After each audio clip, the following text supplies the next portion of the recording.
Rank shift, a guide's burden. Narration, first person, guide. Chapter 1, the lowest rank. People like me don't get stories. I was an F-rank guide in Kathmandu's Esper management division. That's the bottom. Lower than useless, barely able to stabilize even a C-rank Esper without collapsing myself. Guides like me get assigned paperwork, not people. So when my name flashed on the board that morning, I thought it was a mistake. Assignment, direct guide of S-rank Esper, Arav Rana. The room went silent. Arav Rana, the strongest Esper in Nepal, also the most unstable, also the one who nearly killed his last 3 guides. I laughed. Good joke, I said. No one laughed back. Chapter 2. The incident. The promotion happened the same day. Not gradual, not earned, forced. A dungeon rupture hit Tamil. Chaos, screams. Blood on the pavement near Tamil Chowk, smoke where the tourist shops used to be. I was there by accident. An A-rank Esper lost control. Energy surge, critical state. No guide nearby. I don't remember deciding to act. I just touched him, and something snapped. Energy flooded through me. Too much, too clean. I stabilized him instantly.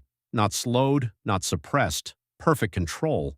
Everyone stared like they were seeing a ghost. Later, the scanners confirmed it. F-rank to S-rank guide. No transition, no explanation. That doesn't happen. It shouldn't happen. Chapter 3. Him I met Arav that evening. He was exactly what the rumors said. Tall, sharp. Eyes like he was constantly deciding whether to break something or someone. The kind of face you see on government posters. The kind that makes civilians feel safe and guides feel like prey. He didn't greet me, just stared. Then, "You're the replacement?" "Looks like it." He stepped closer. Too close. "You won't last." "Probably." Something flickered in his eyes. Interest. That was worse than hostility. What I didn't know then, he wasn't sizing me up. He was recognizing something, and he chose not to tell me. Chapter 4. First contact. Guiding requires synchronization, physical contact, emotional alignment, trust. We had none of that. "Sit," I told him. He smirked. "You think you can command me?" "No," I said calmly, "but if you lose control, I won't stop you." That got him. He sat. Barely. When I reached for his wrist, he tensed like a wild animal. The moment I made contact, everything exploded. Violence, rage, pain, memories that weren't mine. I almost blacked out. Almost. Then something inside me answered. Not resisted. Matched. His chaos didn't overwhelm me. It recognized me. Arav froze. "What are you?" I didn't know. I said as much. He didn't push it. What I didn't know, he did know, or suspected, and said nothing, because he wanted to keep me close before anyone else could take me away. He told himself that was logic. It wasn't. Chapter 5. The problem within days, it became clear. I wasn't stabilizing Arav. I was anchoring him. He stopped having outbursts, stopped hurting people, stopped pretending he didn't care, and worst of all, he started watching me closely. "You're not normal," he said one night. "Neither are you." "That's different." "Not really." Silence. Then quietly, "When you guide me, it feels like I exist." That hit harder than anything. I didn't respond, because I felt it too, and I didn't understand why. I thought it was the guide bond forming. I thought it was professional synchronization, that warm resonance you're supposed to feel when the pairing is right. I thought I was just good at my job, finally. I was wrong, but I didn't know that yet. Chapter 6. Cracks. The higher-ups weren't celebrating. They were afraid. My records were re-examined, my past questioned, my body tested. Results came back wrong. My energy signature didn't match any known guide classification. It wasn't amplification. It wasn't stabilization. It was something older.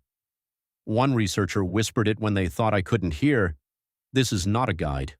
I laughed it off. I had no reason not to. Chapter 7. The bond. first misunderstanding. Arav got worse, but differently. Not violent, dependent. He refused other guides entirely, would only sync with me. "If you disappear," he said once, voice low, "I'll lose control again." That's not how this works. It is for me. I should have taken that seriously. Instead, I read it the way I always read things from powerful people, as entitlement, as ownership. He was used to having things arranged for him. He needs me professionally, I told myself. That's all this is. So I kept my distance, stayed clinical, maintained the boundary I thought was appropriate between a guide and their charge. What I didn't see, he was trying to say something else entirely, and my distance was breaking him. Chapter 8. The Truth I Found the File by Accident, Buried, Restricted, Decades Old. Project Adar, Artificial Guide Core. They tried to create perfect guides, not human, compatible with any Esper, endlessly stable. Every subject failed, except one. Subject status, dormant, integrated into civilian population. I stopped reading. The dungeon incident, the promotion, none of it was random. I wasn't promoted. I was activated. Chapter 9. The Twist, Second Misunderstanding. I confronted Arav. "You knew." I suspected. "Since when?" "The first time you touched me." I felt something cold move through my chest.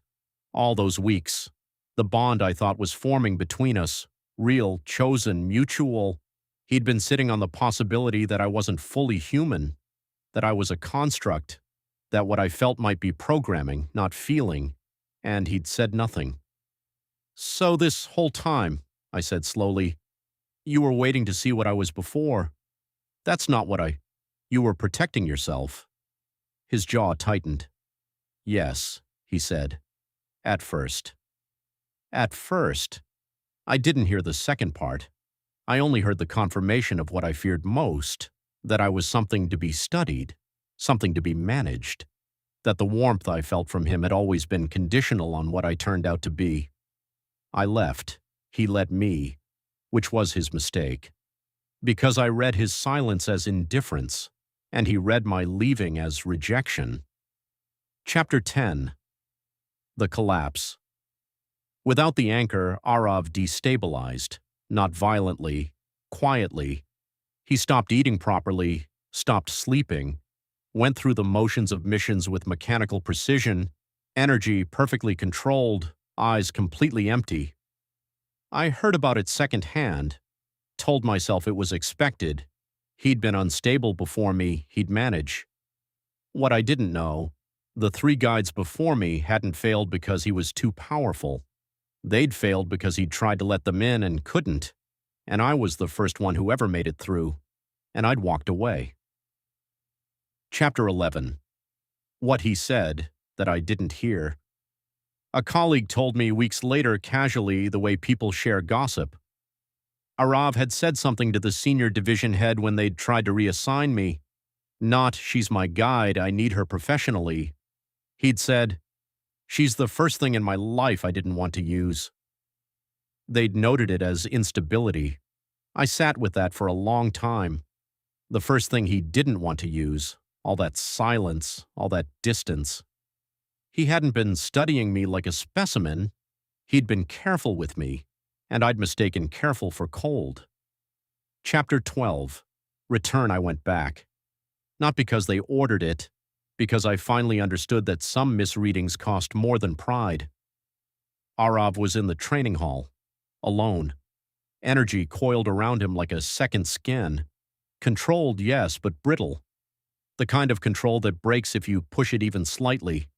He saw me, didn't move. "I'm not here as your guide," I said. "Then why are you here?" I sat down across from him. "Because I read you wrong, and I think you read me wrong, and I think we should stop doing that." A long silence. "I didn't know if what you felt was real," he said finally. "If you were what you are, I didn't know if your feelings were yours." "Neither did I admitted.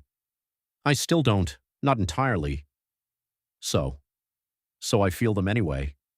I met his gaze, and I'd rather feel something uncertain than nothing at all. Something in him, some coiled brace thing, went quietly loose. He didn't say anything, but he moved to sit beside me, close, not touching, not yet. Epilogue. Bittersweet. They call us unstable now, dangerous, unpredictable. They're not entirely wrong. There's still a file somewhere with my subject number on it. There are still researchers who want to understand what I am. There are still days when I reach for something, a feeling, a memory, a preference, and wonder whether it grew in me or was placed there. Arav doesn't have answers to that. He just says, "You chose to come back. Whatever made you, that part was you." I don't know if I fully believe him, but I believe that he believes it, and on the hard days, that's enough. We're not a love story with clean edges. There are things he kept from me too long, things I assumed too quickly, a version of us that could have been lost to weeks of silence and stubborn misreading. You can't get that back, but you can choose to stop losing more of it. So that's what we do. F rank, S rank, artificial, human, his, mine, neither, both. None of the labels matter. What matters is this. He looks at me like I'm real, and I look at him like he's worth the uncertainty. Some days, that's the whole world. End.